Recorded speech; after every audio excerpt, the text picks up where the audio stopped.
I thank you, every single one of you, for all that you do for Israel. Thank you for all that you do to fight anti-Semitism around the world.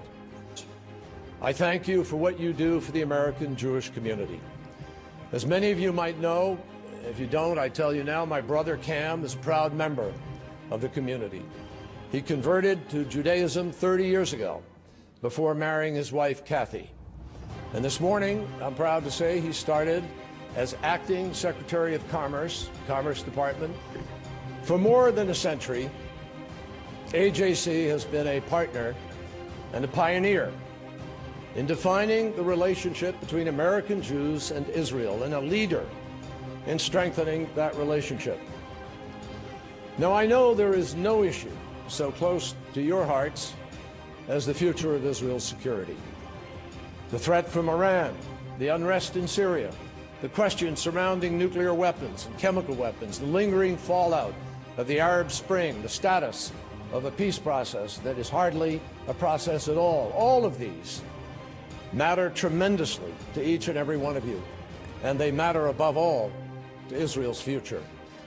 And Israel's future is what I want to talk to you about today. I had the great honor of becoming Secretary of State in February. I visited Israel in March, April, and May, and I will be back soon.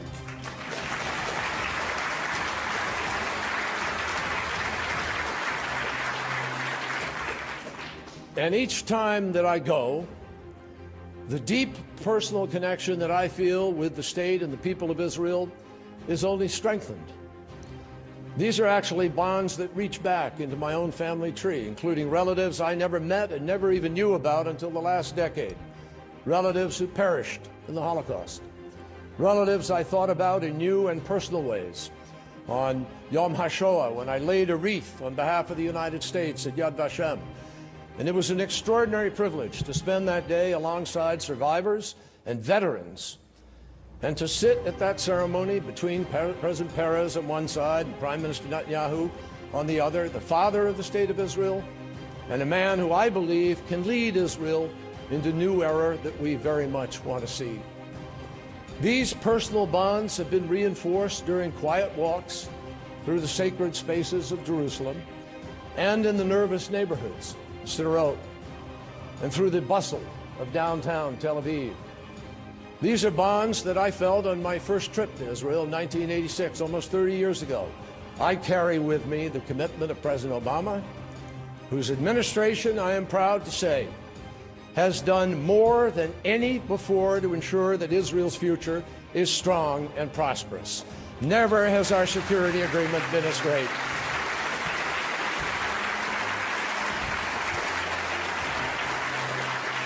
Make no mistake, the President and the United States and I share your unshakable commitment to Israel's security. And every time we land at Ben Gurion, I think of the words of one of the most prominent successors of Ben Gurion, that's Golda Meir. She said, "We only want that which is given naturally to all peoples of the world, to be masters of our own fate, not of others." Central to Israel's founding is the belief that this state and the Jewish people must be able to control their own destiny. And that is why and how Israel has built this thriving democracy. It is why Israel made the desert bloom and built a modern economy. It's why Israel has built one of the strongest militaries on the planet, and why it has always shown such a strength in the face of terrorism and existential threats. So I come here today to affirm to all of you that we are deeply committed to Israel's security. And I understand what it means when Prime Minister Netanyahu looks me in the eye and says, "I have to guarantee the security of my country." I understand that, and he does, and he will. But what does that security look like? Certainly, it's more than simply the absence of war. For Israel, a nation with history and challenges unlike any other, it means secure and being secure in its future as a Jewish state, but also a democratic state, also an economically thriving state. Security for Israel means freedom from pernicious attacks on its legitimacy from its neighbors or on the world stage. Security for Israel grows with the empowerment of moderates in the West Bank and Gaza and throughout the region so that extremists are isolated rather than promoted and empowered. And lasting security for Israel requires regional stability and open markets that will let Israelis concentrate on building up their businesses and not just their defenses. You and I both know that the place where all of this happens best is in a strong, secure Israel that lives peacefully alongside a viable Palestinian state. I will tell you here today, examine every possibility, all of the parameters of this conflict, this frozen conflict. And I will tell you, a realistic, one-state solution simply does not exist for either side. My friends, I have been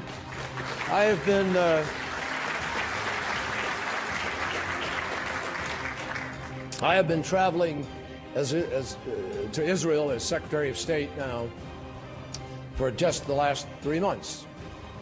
But I have been involved intimately in these challenges for the last 3 decades.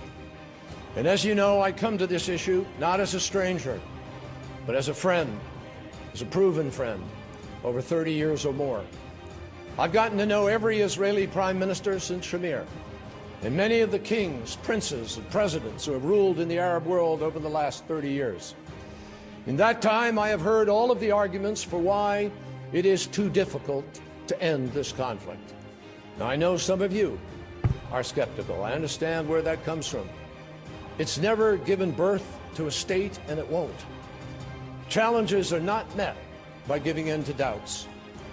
Israel has only gotten this far because brave people were willing to defy the odds and ignore the conventional wisdom and actually overcome obstacles. How else could you make fertile land out of the desert and do what Israel has done? Why should we start? Why should any Israeli start giving in to that cynicism now? I believe that if we care about the future of Israel, as I do and I know you do, and if we understand what is at stake, we should recognize that this time is, in fact, a significant opportunity, and it is more than that, it is a responsibility. Now, some say that in the aftermath of the Arab Spring, it's too messy, it's too uncertain. But in reality, the dawn of a new era in the region is exactly the kind of time to recast Israel's relationships, to change the narrative with a new generation that is starting to make its voice heard. Last weekend at the Dead Sea, I described an economic investment initiative for the Palestinian territories, led by Quartet Representative Tony Blair, that will be different in scope and in process than anything that has preceded it. We know that this conflict, my friends, is not the cause of problems in the Middle East. Indeed, it has often been used as a convenient excuse for autocrats who didn't want their own populations to recognize and wrestle with the inadequacies of their own governance. An excuse. But make no mistake, resolving this conflict for both sides can have far-reaching benefits that will be in everybody's interest. And the reverse is also true. Not resolving this will result in serious consequences for both. I understand that many of you are asking, Manishta na. What makes this different from every other time?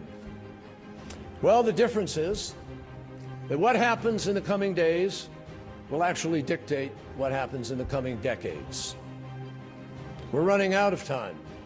We're running out of possibilities.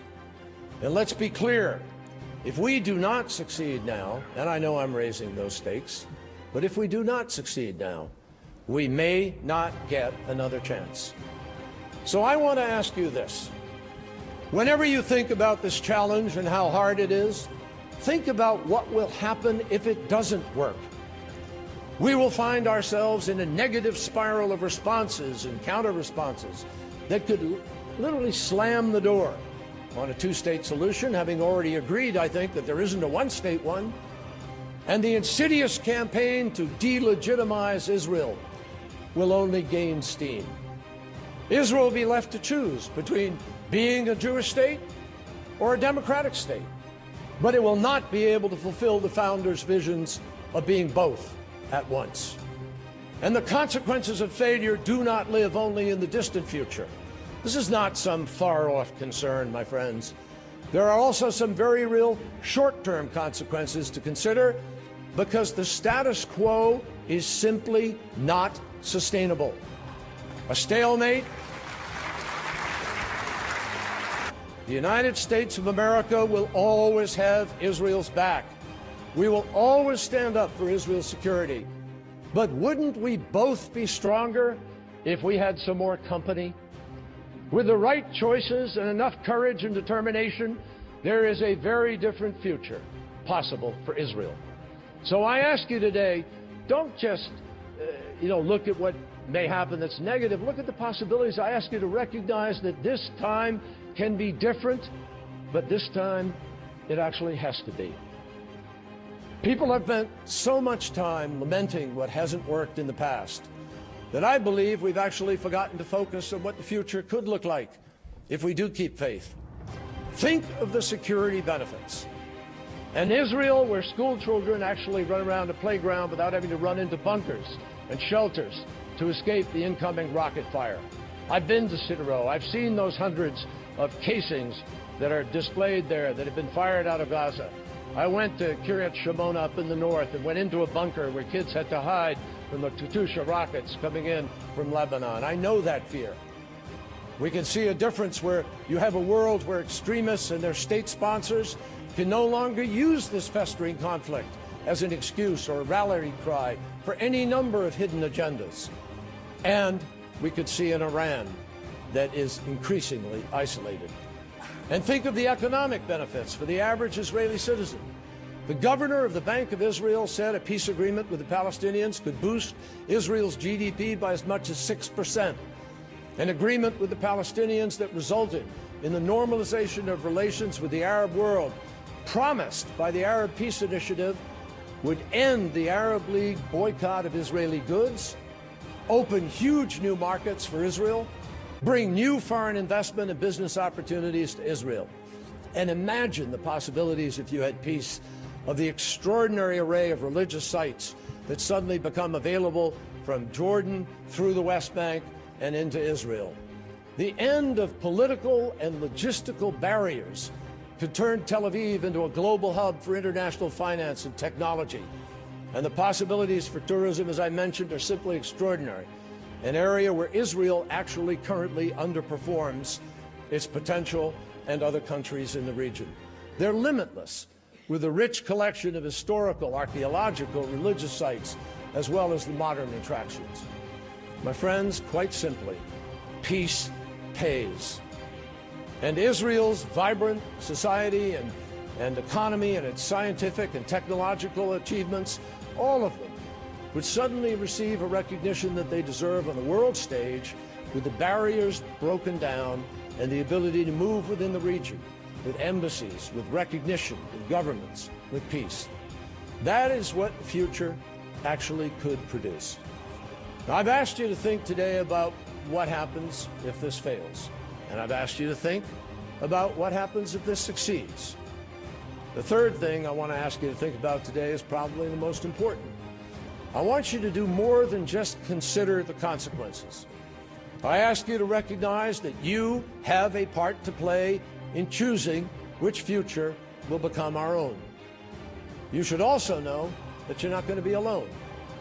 The Arab League came here to Washington, and they've just shown that they are ready to take steps forward because they reaffirmed the Arab Peace Initiative, but they did so differently than ever before. They added that it will have land swaps for the first time.